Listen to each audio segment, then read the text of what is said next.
6 of 7 exit polls appear to think that the BJP may get lucky in the national capital after 27 long years. Remember, the power has evaded BJP since 1998.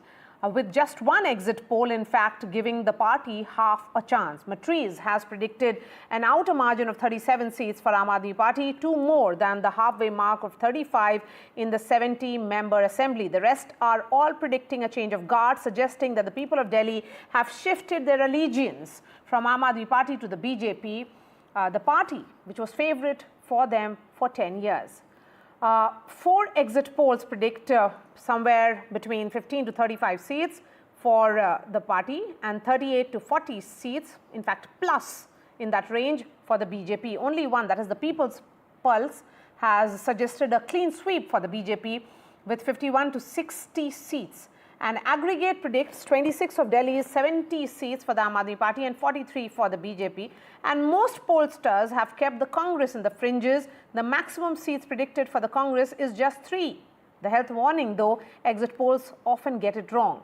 While exit polls do not always get it right, in the last 2 elections in Delhi, the assembly elections in particular, that is 2015 and 2020, they had correctly predicted a victory for the Aam Aadmi Party, though falling short of the massive mandate that the party had received. They even got it right in Punjab, the second state that the Aam Aadmi Party had won. Now, voting has ended for the day. The gates of the polling stations have already been shut. And in fact, the place where I'm reporting from, the New Delhi constituency, it has certainly emerged out to be one of the most fascinating constituency, because here we have witnessed the triangular contest like no other constituency. Here, in fact, we have seen how, BJP is, in fact, betting on former MP and also, a senior leader, Parvesh Verma, and in fact, Congress, has Sandeep Dixit as the candidate here contesting against, of course, the Aam Aadmi Party Supremo, Arvind Kejriwal. And even today, we have seen how this, the New Delhi constituency has seen dramatic developments. Today morning, we have seen how Parvesh Verma had, first of all, gone to the ITO Ghat to perform a special puja, yet again, raising the issue of Yamuna pollution and saying that he's taking a pledge that when he comes to, when he wins and in fact defeats Arvind Kejriwal, he would be cleaning the Yamuna. Not just that, we have seen that New Delhi constituency has in a way been the epicenter of many of the controversies that were highlighted in this Delhi polls.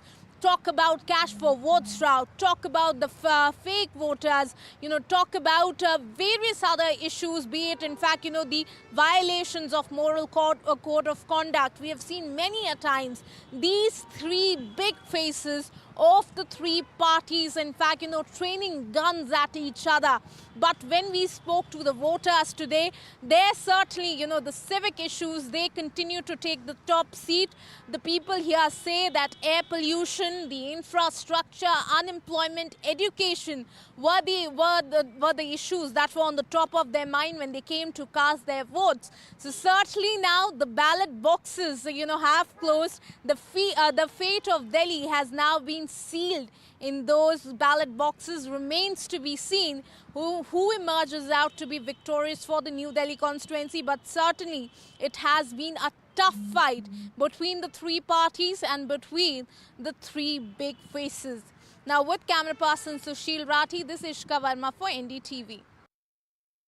मुझे लगता है कि आम आदमी party को exit poll हमेशा कम आंकते रहे हैं और उसका बड़ा कारण ये है कि आम लोगों की जो आवाज है वो अक्सर भारतीय जनता पार्टी के जो दबंग हैं वो दबाते हैं, डराया जाता है, धमकाया जाता है, तो एक आम आदमी अपनी बात एग्जिट पोल पे नहीं कहता, उसको डर रहता है। बड़े बहुमत से आम आदमी पार्टी की सरकार बनने वाली है और ये तमाम एग्जिट पोल जो हैं गलत साबित होंगे। दिल्ली की जनता का बहुत बहुत धन्यवाद करता हूं कि उन्होंने इतने भारी उत्साह के साथ में मतदान किया देखिए, एक बात तय है कि दिल्ली में कमल खिल रहा है, दिल्ली में भारतीय जनता पार्टी की सरकार बन रही है। तो हमारे सामने चुनौती रहेगी कि जो सारी 11 साल की नाकामियां थी, हमें उसको तो ठीक करना ही है। बहुत सारे अच्छे काम करने हैं मोदी जी के साथ में मिलकर। दिल्ली में एक अच्छी सरकार बनेगी, दिल्ली में सुशासन देंगे। अरविंद केजरीवाल जी पूरे कॉन्फिडेंट है कि वो हार रहे हैं। Sandeep Shastri joins us. We also have Sajjan Kumar. Sajjan, if these numbers actually hold, it certainly means that the BJP may have got its script or the entire political strategy right.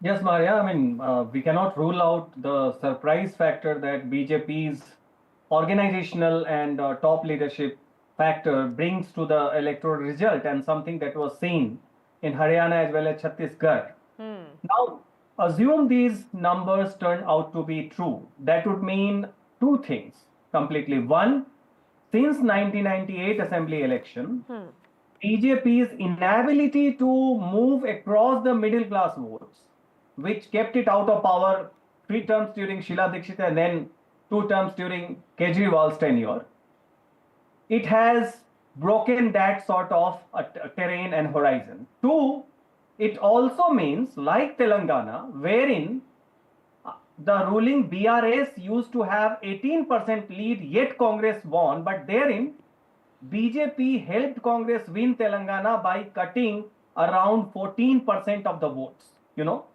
So, second thing, besides having a traction, if numbers were to be true, among the poorer segment, Congress also need to win more than 10% of votes, because Aam Aadmi Party, as per 2020 assembly election, is having a lead of 15% with a clear class bias, something that was also visible.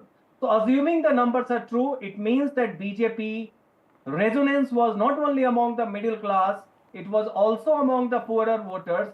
Two, Congress also helped BJP by winning around 10% of the votes. Now, Yes. the first strategy, assuming, last point, among the Purvanchali voters, we assume that maybe a section of the Purvanchali voter which swings in Lok Sabha and assembly election from BJP to AAP may have stayed with BJP. But the second factor, which is necessary condition for BJP to cross the halfway mark of winning around 10%, we did not find out the ground, and therefore I am still a bit conservative about the exit polls.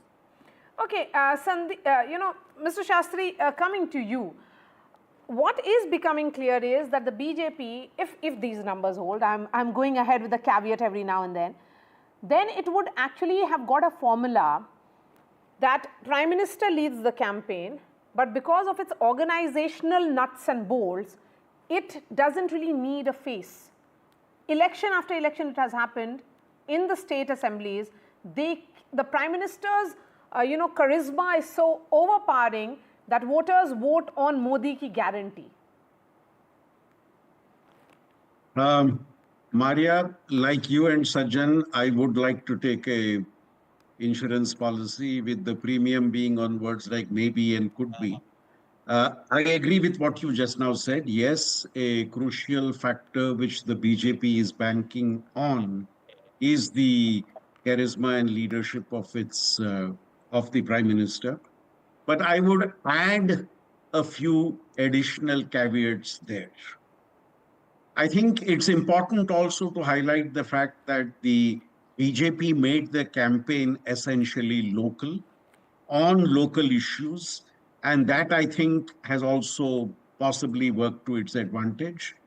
And as Sajjan said, the middle class, which was the mainstay of the Aam Aadmi Party, now how that middle class behaves, how that middle class responds to what the Aam Aadmi Party promised and how it delivered over the last decade, I think is also important here.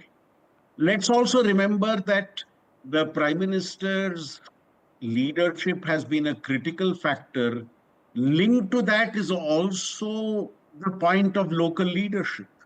Now, here what has happened is, even in the Aam Aadmi Party, while Kejriwal is projected as the main person in the party. He is not officially the chief minister candidate. And the BJP has been strongly attacking the Aam Aadmi party on its performance.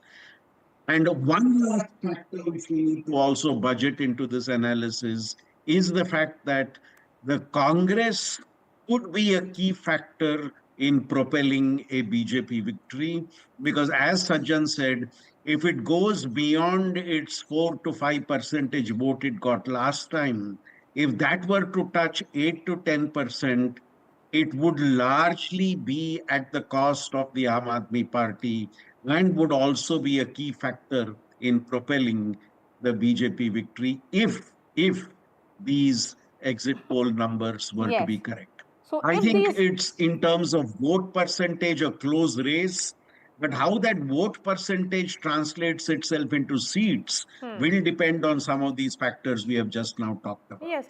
So, Sajjan, you know, we have been discussing this, that if the tables turned for the BJP, then did it happen post 1st of April? 1st of February, when Finance Minister Nirmala Sitharaman presented that budget, announcing that massive tax cut, tax relief for the middle class. So, if the middle class moved, it also means that one, that may have worked.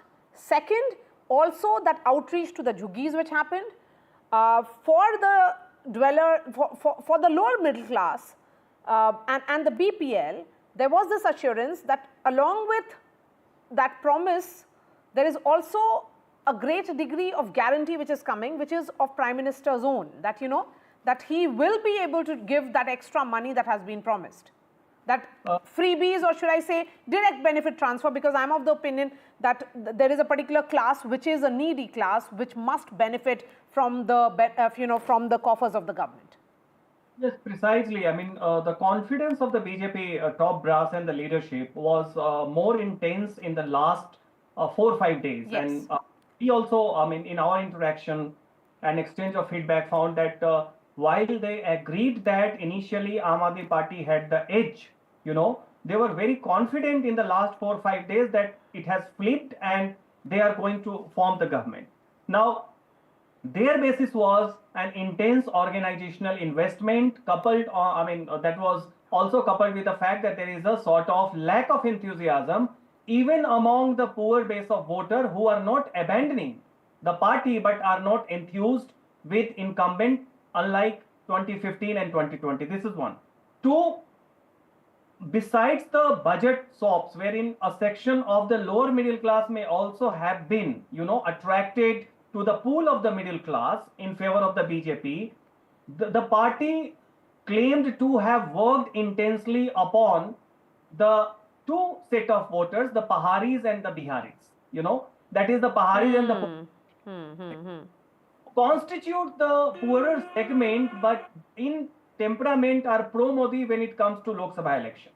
So besides the budget sops for a section of the lower middle class also, the kind of numbers, assuming it to be true, and now I am not very enthused by the predictions, but I am saying, assuming it to be true, it must be that a section of the Purvanchali voters must have been won over, you know, despite hailing from the poorer segments of the electorates.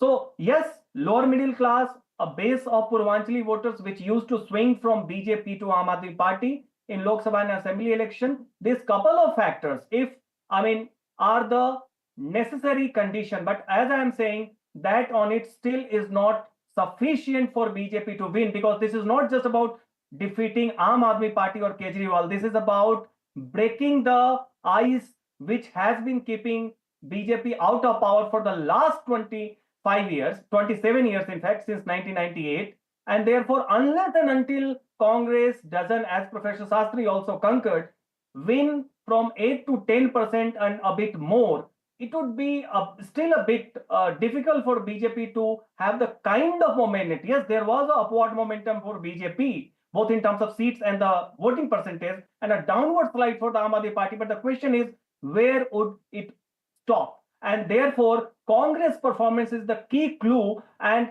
when most of the exit polls, you know, and this is very important, are showing around 8%, that is 3.5% more votes, and just 0 to 2 seats or 1 seat, the things do not add up. And therefore, I am a bit confused that how is it possible that a party whose performance is crucial for BJP to win is in a poor state, and yet we find the kind of number. So this is one, but as I said, BJP's organizational strength and micromanagement has the ability to spring surprise, and nothing is more evident as happened in Haryana and Chhattisgarh assembly election. So Sandeep Shastri, one thing is clear, there is almost like a consensus among the pollsters.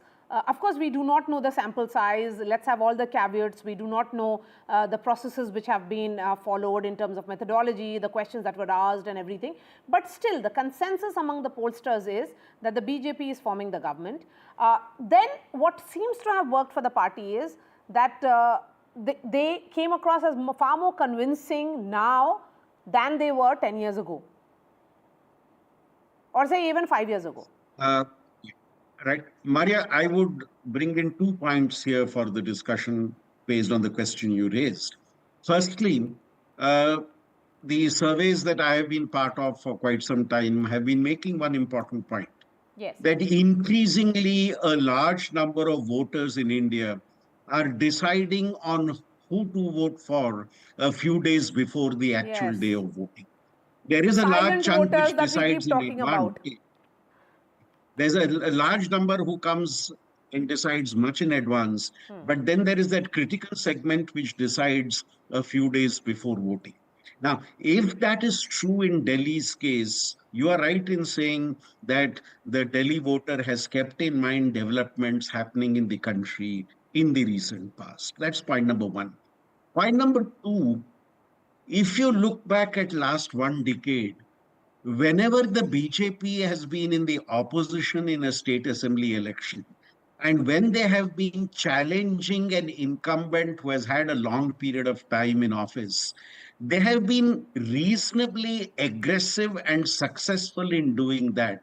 And I think if the exit poll result holds, I think that again would be a factor. What in your earlier show I said, there could be a fatigue factor among the voters with regard to the ruling party at the state, and the fact that it had projected itself as an alternative to mainstream politics, now becoming an alternative within mainstream politics itself. So I think these 2 factors for me are important in trying to explain how things would pan out. But as you have been saying consistently, we would have to wait till Saturday for a final trend of this to emerge. Yes, by 10:30 on Saturday, by 10:30 a.m. on Saturday, the picture will be clear. And if these numbers hold, it will certainly mean that the BJP has got all its strategies right, right from targeting and questioning Mr. Kejriwal to playing on the same pitch, which all of us question, that BJP used to dismiss the politics of freebies. But why did they do that kind of top up when it is about 2,100 rupees for women? They increased it to 2,500. Sajjan Kumar and Professor Shastri, we hope you'll be joining us on 8th as well. Thank you so much. And earlier today, we spoke to Minister of State for Road and Transport and someone who is also East Delhi Lok Sabha MP, Mr. Harsh Malhotra, on the exit poll numbers. Listen in to what he had to tell me. Mr. Malhotra, if these numbers actually translate into actual numbers on 8th, it's going to be a completely different story for Delhi and for the BJP, because you have been working very hard for this.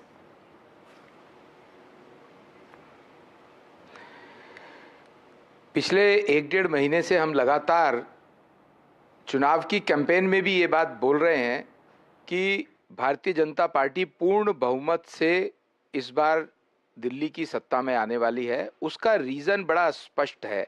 Delhi की जनता इस बार सत्ता परिवर्तन के लिए vote किया है, क्योंकि पिछले 10 साल में आप देखेंगे कि आम आदमी पार्टी ने कुछ किया नहीं, और अगर किया होता तो अपने 2-2.5 महीने की कैंपेन में आम आदमी पार्टी के किसी लीडर ने भी विकास की कोई बात नहीं की है।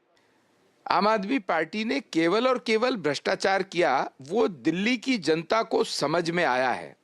जिसके कारण से इस बार दिल्ली की जनता ने सत्ता परिवर्तन के लिए वोट किया है।